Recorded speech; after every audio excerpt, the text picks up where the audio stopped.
business taxes, with stressing about all the time and all the money you spent on your taxes. This is my bill?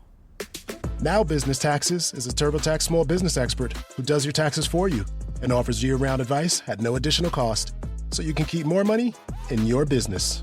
Now this is taxes. Intuit TurboTax. Get an expert now on turbotax.com/business. Only available with TurboTax Live Full Service. A child is better off growing up with a loving parent in a war zone than growing up in a lovely community, a lovely house, worrying with their parent.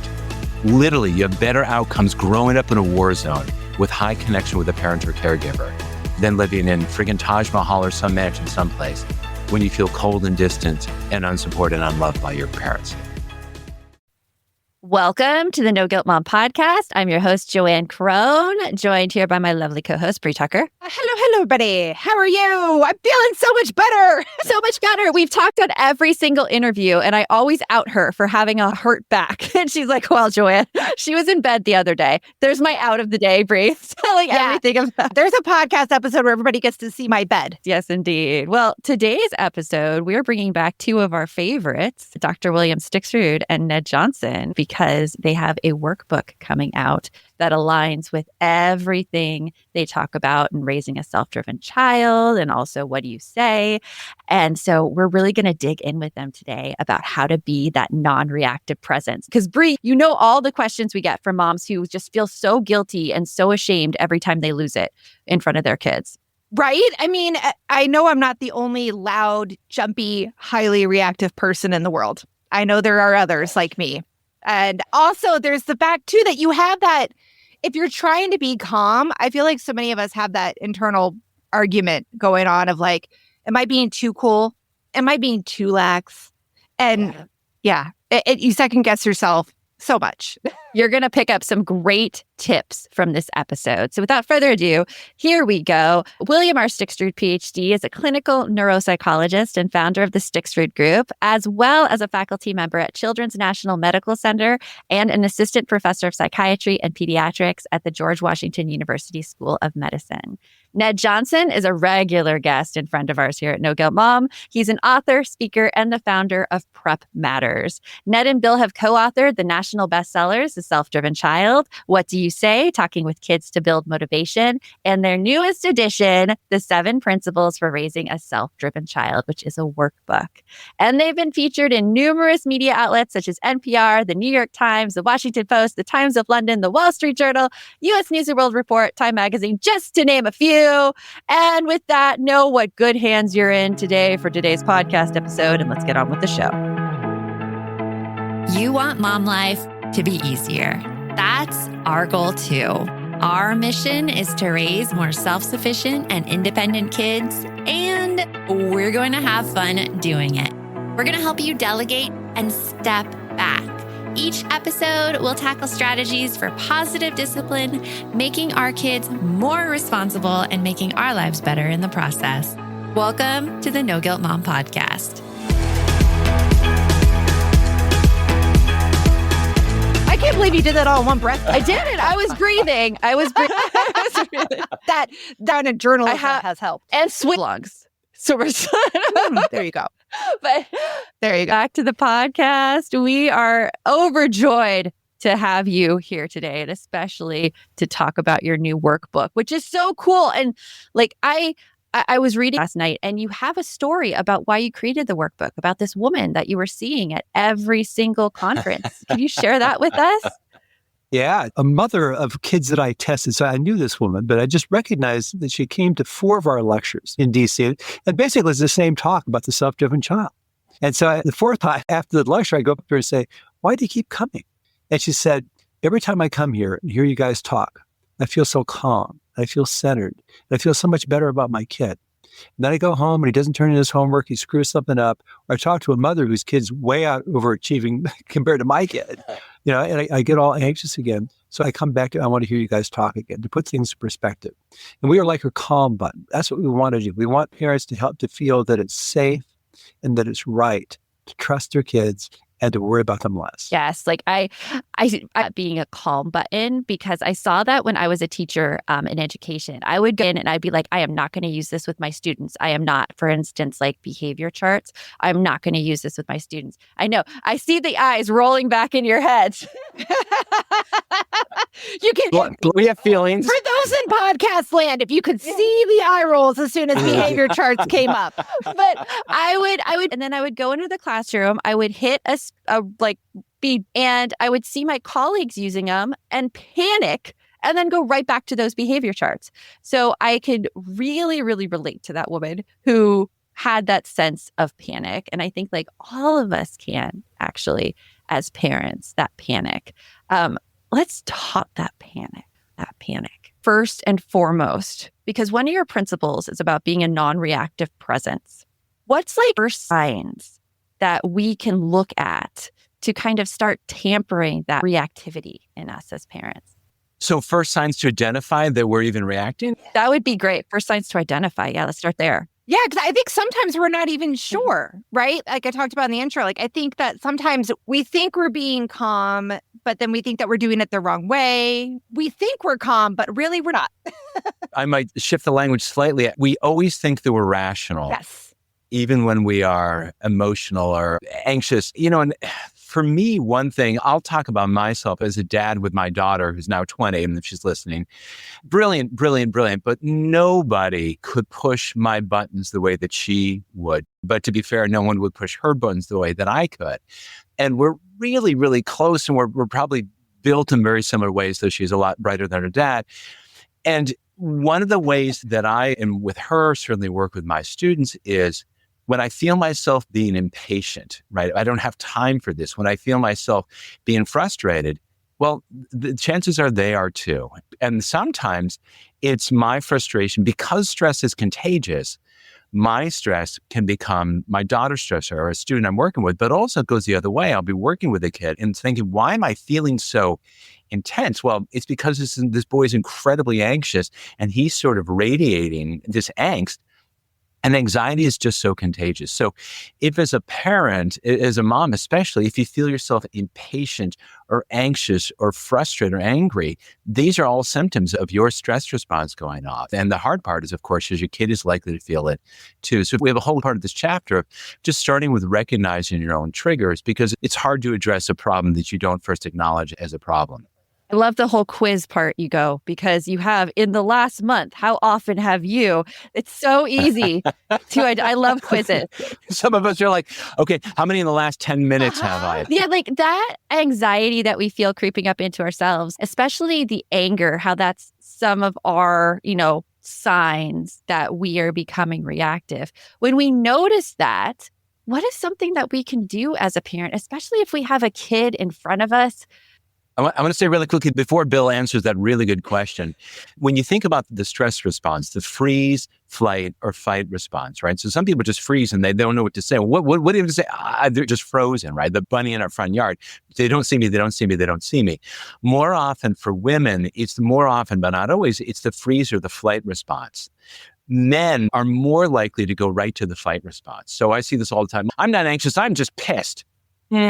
Potato. Exactly. Right? Exactly. It's true. And if you think about it, I've been practicing meditation for 51 years, and there's very good research that meditation calms anxiety and also calms anger, because it's the same stress response, as Ned's saying. I think the way I think about it is that some people are just naturally more laid back than others, and those who are more kind of intensely wired have a more sensitive stress response. But the goal is not to be just chill all the time. The goal is to move in that direction of being a non-anxious presence, meaning somebody who's not highly anxious and emotionally reactive. Because you know that families work, it's just easier. It's easier to be a parent if you don't overreact. If you can stay calm. And the way I think about it is there's kind of emergency medicine and there's preventative medicine. And the emergency medicine may involve saying, honey, you're the most precious thing in yours, and I'm starting to feel myself getting really frustrated here, so I'm going to take a break. And leave them going away to cool down. Or just, I need a minute to breathe. Just do some deep breathing. I can't think clearly right now. I need a little space. That's the first step, I think, in emergency medicine. And if I can jump in there for 1 second, Bill, I think your point is such a good one. We are all going to react the way that we react. We have the nervous system that we have. We have a nervous system that's already overwhelmed by what's already gone down in our day. And so we're not responsible for our reactions. But we do have this potential to be thoughtful and responsible about our responses. The real parenting, the real power is in then how you choose to respond. So instead of my blasting my daughter, exactly as Bill said, I am really feeling a lot right now. I'm not mad at you, but I am mad. And I need to sort this out. I want to have a conversation with you when I'm actually thinking clearly. If you can recognize them, put space, because again, if you're intense enough, you think that your reactions are responses, and They're not. It's the stress part of your brain responding rather than the responsible part of your brain. Well, and I love what you both talked about, because I think, and I know we've talked about this plenty of times on the podcast, but I think it's so important for our kids to hear us talk through our calming mechanism, like our way to get our emotional regulation under control. Because, from working so many years with like littles, like my under fives, it amazes me how much our kids think that we have all of our shiz knit together when we don't. Never do we have it all together. Absolutely. They're like, well, Mom, you never get mad about this ever, and nothing ever makes you upset. And you're like, oh, girl, if you only knew. We don't show them what we're doing internally. They don't know, no matter what age kids you have, like, under 5, school age, teens, they have to still have that help and understanding that it can be done and that it's appropriate. It's interesting too, because Bill, you started talking about emergency medicine, and I want to come back to that about anything else that we could do right there in the moment. Because Ned, you said that, I want to talk with you about this when I'm in a calm state. And that really hit me, because I am definitely a flight when I come into a stressful situation. Like my daughter, she's 16. She knows exactly how to push my buttons. I'm more of a she'll say something to me and I'll be like, okay. And I'm out of the room before I can even react. So you gave me a really, really great script to use there. And right after this break, Bill, I want to go back to you and talk more about the emergency medicine approach versus the preventative medicine approach. And we'll talk about that right after this. So good, so good, so good. Just in and so good. Thousands of spring finds up to 70% off are at Nordstrom Rack stores now. And that means thousands of fresh reasons to rack. How did I not know Rack has Adidas? Vince, Calvin Klein, Rag & Bone? Obsessed. Why do we rack? For the hottest deals. Save on Madewell, Kate Spade New York, Sam Edelman, Joe's, and more. Great brands, great prices. That's why you rack.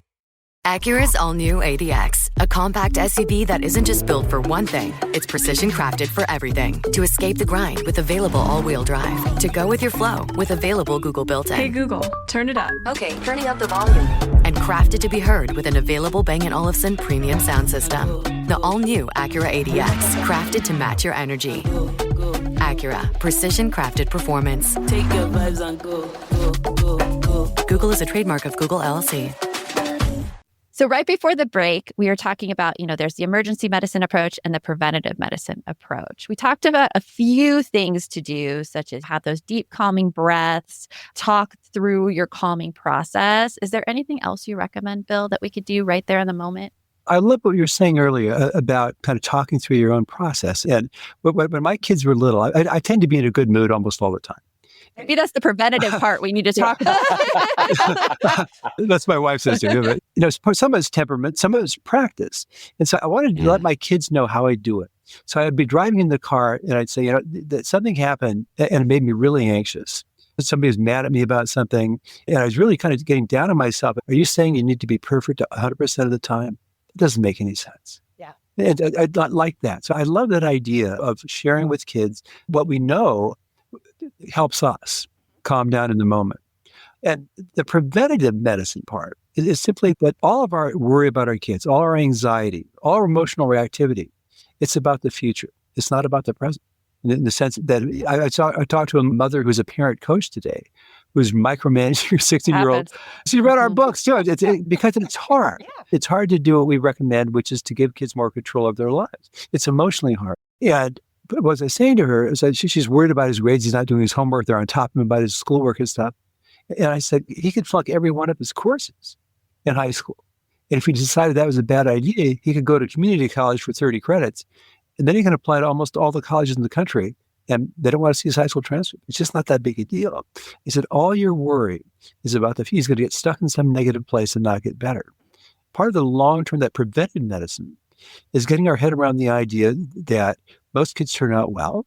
Most kids don't get stuck in negative spaces unless we get stuck in some kind of battle with them. It just goes on, or arguing about the same thing over and over again. And also, we always say, take the long view, because most people turn out well. And I got a Christmas card a couple of years ago from a family. I tested all 3 of their kids, followed them for years. And on the outside, they wrote, "You're right." And the inside, it's these 3 young adults, very, very nice looking, all dressed up with their spouses. And the parents wrote, "They all turned out great." And they were all a hot mess at various points of their life. One of them got so depressed and fell behind, they had to leave college twice. He's now a successful attorney. And I just, as a neuropsychologist who's done this work for 40 years, I've seen at least 1,000 kids who were just a disaster, who are incredible as adults. And that knowledge that I don't have to get stuck in this moment. What I'm worried about is this moment. And that's kind of irrational, because he's not going to stay stuck in this moment. So like thinking about the future is really what keeps us in that cycle of being reactive and going down that road. I want to know though, Bill, like, how do you think meditation plays into that for you and calming down that reaction? Because I find it so hard when you're in the moment to think about thinking about the future and that it's not important, right? How do you turn that kind of thinking around? Well, I think part of the preventative medicine is cognitive, because it's thinking. It's asking yourself, what am I afraid would happen if I weren't upset about this? Or just if I wasn't so worried? Because so much of our painful emotions are to motivate us. If I asked you, what are you afraid would happen if you weren't so worried about what your kid is doing? Parents often say, well, then I wouldn't do anything I can to help him. And I just say, are you saying that out of love, you wouldn't do everything to help him? Of course I would. So some of it is cognitive, but also some of it is just calming down your stress response.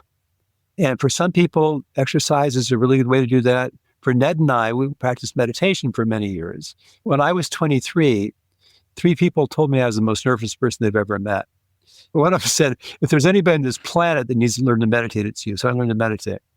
And I've been meditating for 25 years, and I went down to Tennessee to a one-on-one tutorial with a professor there who showed me this biofeedback, this neurofeedback program. And he demonstrated the assessment program on me. So he put some EEG leads in my head to pick up my brainwaves. And he said, Bill, the first thing I want you to do is close your eyes. So I closed my eyes, and about 3 or 4 seconds later, he said, Jesus Christ. I said, why? So the second you closed your eyes, this big, beautiful burst of alpha, the peaceful brainwaves. And I realized that I rewired my brain from being really anxious to not being really anxious and reactive. I need to learn that trick. I close my eyes. It is not calm. I would never think that you were the most anxious person ever. No. 30 days after I learned to meditate, I'd flunked out of graduate school. I was so anxious. And I was working in a warehouse, and my foreman came up to me on a break and said, what are you on? He thought I was taking Quaaludes or some downers. Been so calm? Yeah, he was drug seeking. Yes. Yeah. But I know this family with a mother and her 17-year-old autistic son learned TM together. And the mother was so impressed. She had this reporter friend come and do a story and interviewed the 17-year-old and said, what does the meditation do? He said, it calms the mind and it calms the mom. So I think that part of it is cognitive, getting your head around the idea that it's right to be a non-anxious presence. It's a good thing not to be overly reactive. And part of it is physiological and just calming down that stress response. And both things enable us to get a stronger sense of control over our own lives. And low sense of control is what makes you feel stressed, makes you feel anxious, makes you feel angry. It's that low sense of control. Absolutely. I've seen that. I'm curious. I'm going to ask for some advice on this. Anxious mom here in the room. If you are seeing, let's say, like you said, like we worry so much about the future, we worry about the what ifs. And Joanne knows I am a crazy what if girl. I have to talk her down. Yeah. Oh, yeah. I worry about step 20 before I worry about anything before that. So I'm a mom and my kid is, let's say, middle school, early high school. My kid is starting to become like disengaged from school. Their grades are starting to go down. They don't like going to school. They're unmotivated, whatever.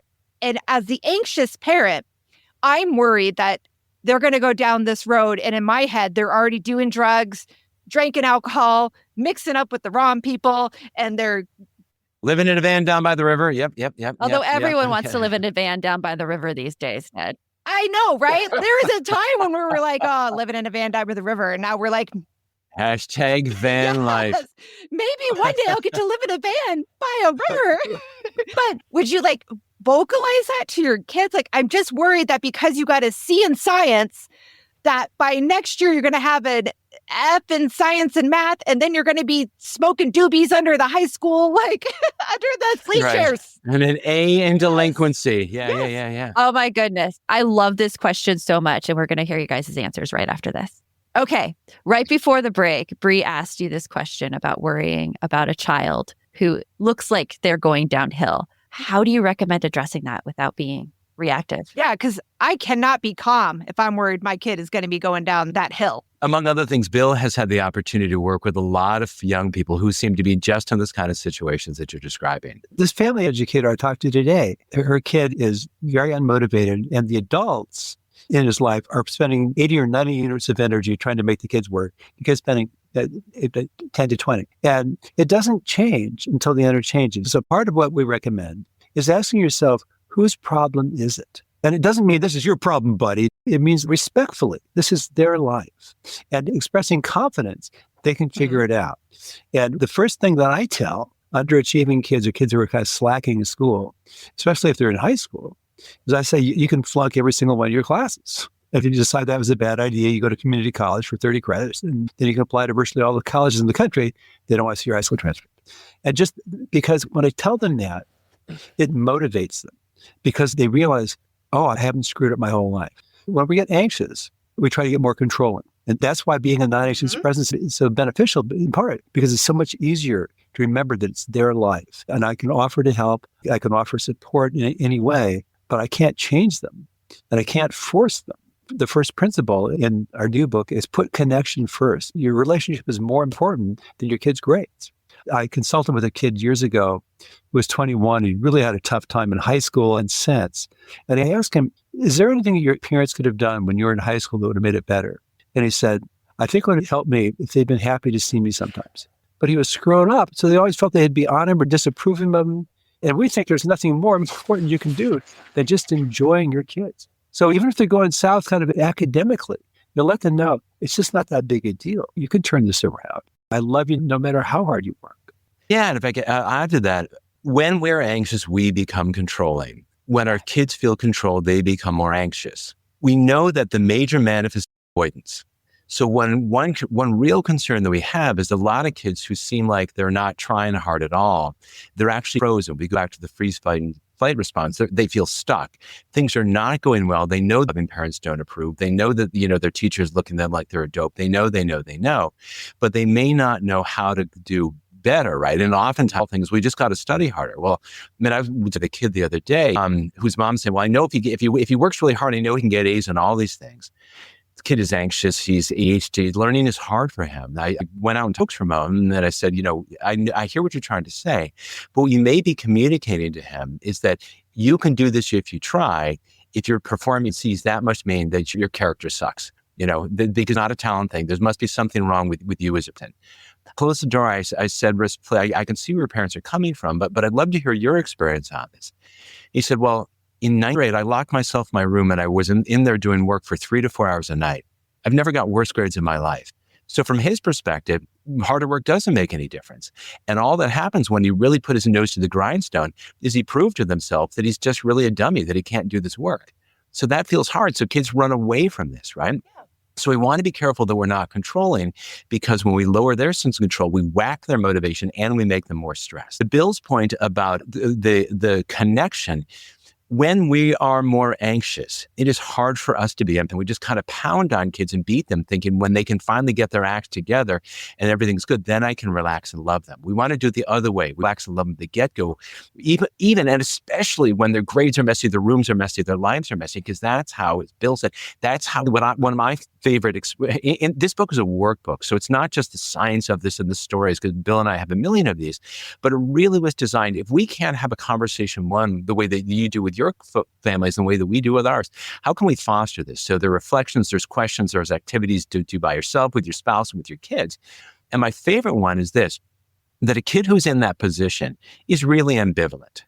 There are lots of reasons why to get better grades, to have loving parents be proud of them, blah, blah, blah. But they may also want to try to appear cool to someone that they think that is really cute. They may rather be playing Xbox, but they also, again, may have an older sister and they're never going to compete with Brie and Joanne. So like, why even bother, right? And so the exercise is to articulate, make a column and write down all the reasons why you can think for a kid to do better. And frankly, all the reasons that you imagine your kid already knows why working harder and doing better would be a good thing. And then make another list and see how many things you can come up with, reasons why your kid feels like maybe she doesn't want to do this, or she feels like she'll embarrass herself. She feels like.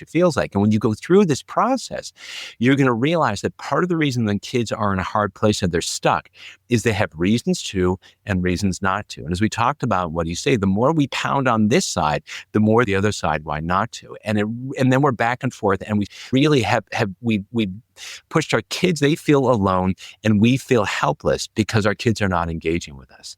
And so exactly as Bill said, if we can lower the energy, have plan B thinking in our own head, even though, we wanted to get back on there, but the more non-anxious we can be about this, the more supportive of their autonomy we can be, and the more supportive of the connect, really pathetic with them.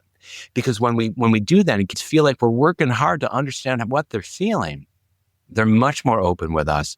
We lower that stress and we engage all those executive functions that are still being constructed. While the plane is in midair, we get it. But it makes it much more likely that the middle school kid starts saying, well, Mom, could you help me with? And starts looking for ways to make her. I'm seeing a pattern, like do not get into a battle with your kids. If you're in a battle, it's like you've already lost because they'll just force back even harder and harder. One of the lines with research we found on connection. A child is better off growing up with a loving parent in a war zone than growing up in a lovely community, a lovely house, warring with their parent.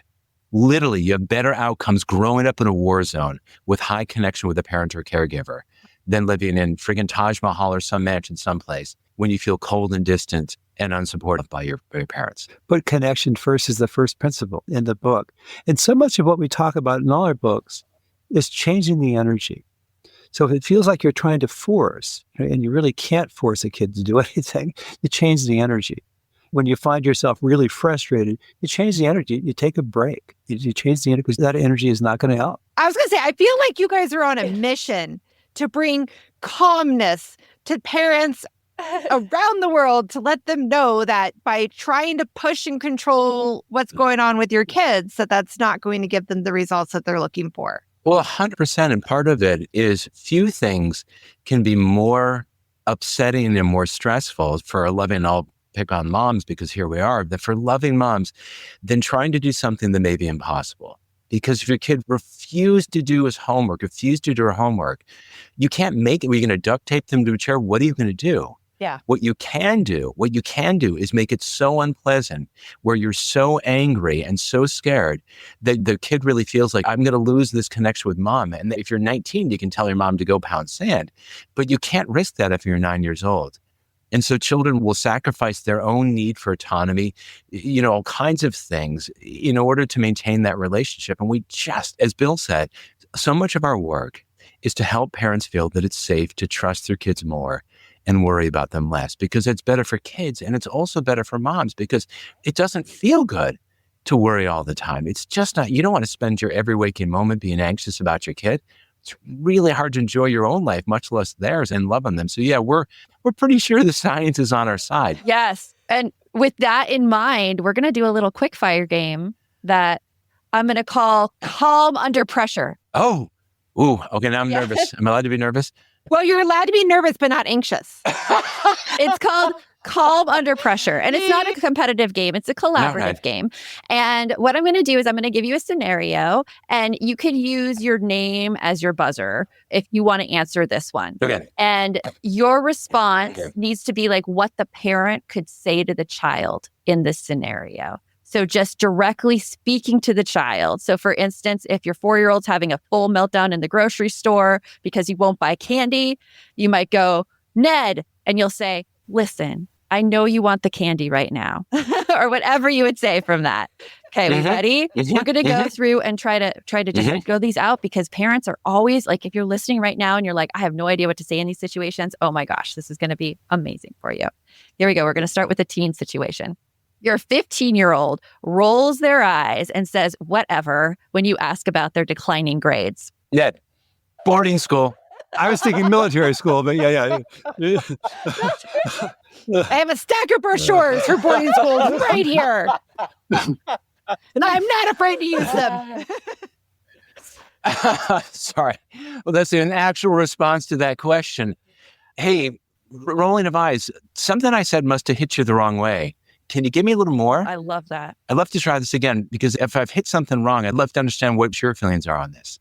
Next one. Your 7-year-old refuses to get ready for school and says, you can't make me. Bill, absolutely. I couldn't make you do this. Just telling kids, recognizing, acknowledging I couldn't make you do this. If you give me a real hard time about this, I'm not sure I'm going to feel like reading you 3 or 4 stories. I might just read you 2 stories tonight, because that's the way relationships work. But we're going to go to school. So yeah, acknowledge. Clearly I can't. Then negotiate. And you have no control. You really have no control in the situation, and negotiate. Okay, next one. This one I have seen repeatedly in my house. Your teen is giving you one-word answers and refusing to participate in the family dinner conversation. Ned, I'm like, boarding school. Sorry. Boarding school, and you get boarding school. It seems like you don't want to share a lot of what your thoughts are right now. And that's okay. That's okay. You're under no obligation to do this. But, if or when you feel like it, I'd really like to hear your perspective on this, because what you say matters to me. Love it. Love it. That just made my heart melt. Yes, we're going to end our game right there. Bill or Ned, what are you excited about that's coming up in your life right now? Ned and I are working on an article called Calm is Contagious.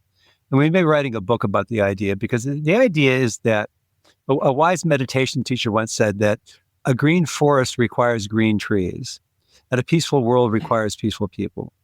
And so if you want a peaceful family, we work on our own. We work on ourselves. So we're writing about, as Ned said, all emotions are contagious. And what we want to do ideally is radiate calm, radiate peace, not fear, not anger. If we do, not to say that we should never be angry, never be afraid, never be anxious. It's just that the goal is moving in that direction of being a non-anxious presence, because then we radiate calm, we radiate clarity, we radiate peacefulness to our family, to the world. And given the level of conflict in this world, it seems like we need more of that. Oh, I like that idea of radiating calm. Ned, what about you? What are you excited about? Oh, I'm sending a kid to boarding school. No, all of them. I'm teasing. It's funny, it kind of related to what Bill said. We've both had people ask us, so how are you doing? So I'm great. How can you be great right now? Everything is such a mess and political and discord and da-da-da. And I picked this up from Bill, who said, I don't know that it helps the world, or I can help other people when I suffer more. I feel like I can help people more when I suffer less. And so I sort of roll pathologically optimistic. We get a really fun interview last night, and people are like, what are you optimistic about? What are you hopeful for? And I'm like, kids, my kids, other people's kids. Because in the same way that young people always want their lives to work out, they may make bad decisions along the way. They have setbacks and all kinds of things that can go sideways. But don't all of us always want our lives to work out, even if it's a mess right now. And children especially, I think it was, I'm trying to remember who the psychologist was, or the philosopher. He said, the real journey of discovery is not traveling to foreign lands, but seeing with new eyes. And that's the great thing about children. And Bill has, a gaggle of grandchildren right outside the door, currently living with him. And we were on a call last night. I was hearing these little voices like, because no matter what is going on, children wake up with an eagerness to see what the day brings and endless curiosity.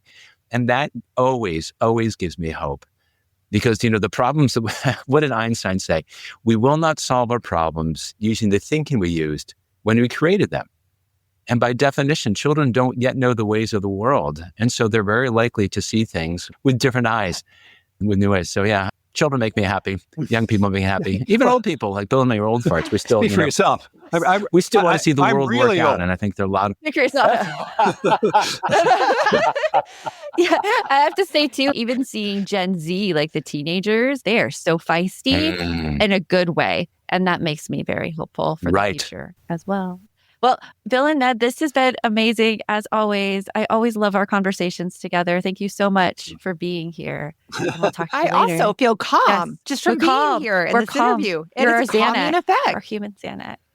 Really, really. You two are such a force of good in the world. We're really great. Really, I don't know anybody who makes us laugh as much as you do. So that alone is good for our spirits. But you guys just do a world of good in the world. So we appreciate it. Thank you. We'll talk to you guys later. So much. You know, the first time we interviewed Ned, because I think he was our first connection between Ned and Bill. Ned mentioned that parents focus too much on like that first 18 years with their kids and but don't always realize that the connections and the relationship you have with your kids during that time is what builds the rest of their life. Do you want them to just leave home at 18 and be like, peace out, you were kind of a jerk, so I'm not going to hang out with you that much? And I always remember that whenever they're talking, just like everything that they say, I feel it, I've seen it in my own family, that it makes a huge difference. I always try to make it a safe place to land. And it's hard sometimes because, for instance, right now I'm navigating this area with my daughter who's 16 and driving, where lately she has forgotten to inform me when plans change. And then I can't get a hold of her. And I don't know like where she is. And of course I know where she is. She's on Life 360. But I would like to be informed about it.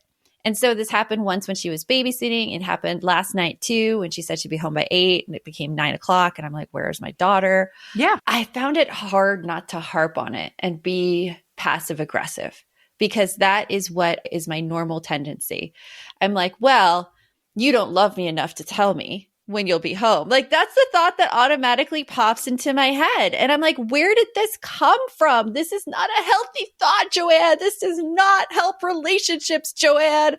I can tell you, I would be right there too. Like at the voice in my head would be saying that my child doesn't respect me enough and doesn't think that I am important enough to know what's going on in their life. Yes. And that's exactly what hits you. Like your ego hits you so damn hard. Ego. Yes, you're right. Always. And becoming that non-reactive person that doesn't listen to their ego, that's able to counter their ego, even though it makes you feel like total crap. I mean, when she was late coming home last night, I felt like total crap because here's this voice in my head telling me I'm unrespected, I'm unloved, I don't matter, my daughter. And I'm here trying to come in with the opposite. No, everything is okay. You know, take care of yourself. All other parents have felt this way before, you know, going into our self-compassion practice, being learned from Dr. Kristen Neff.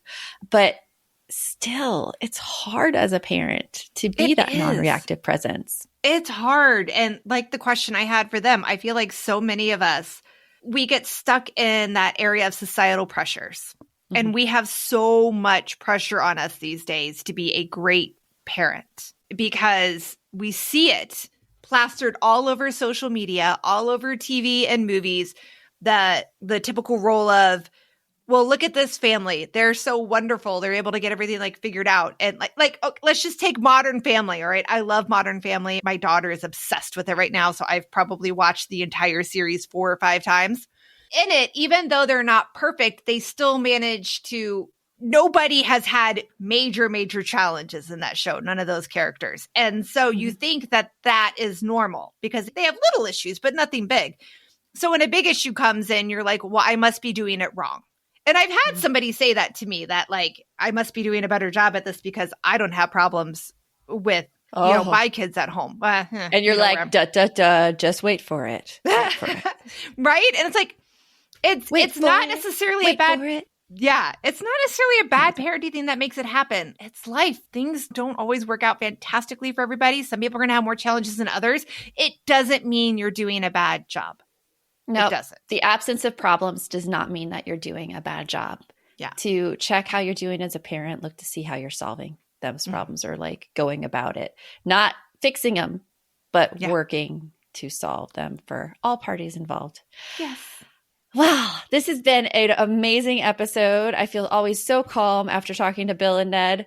And make sure to go get their book. It's called The 7 Principles for Raising a Self-Driven Child. It's a workbook. You can write in it. They have all these quizzes in it, which, we love the quizzes. I love anything that's interactive. I feel like I learn a lot more when there's parts where I can digest and try to use the tools that I'm reading about rather than just reading it. At least that works great for my brain. Yes. So until next time, remember the best mom is a happy mom. Take care of you. We'll talk to you later. Thanks for stopping by. If you'd like to support the show further, you can share episodes with your loved ones, leave a positive review, or follow us on social media at No Guilt Mom. You can also show your love by visiting our amazing podcast sponsors. We have a link in the show notes.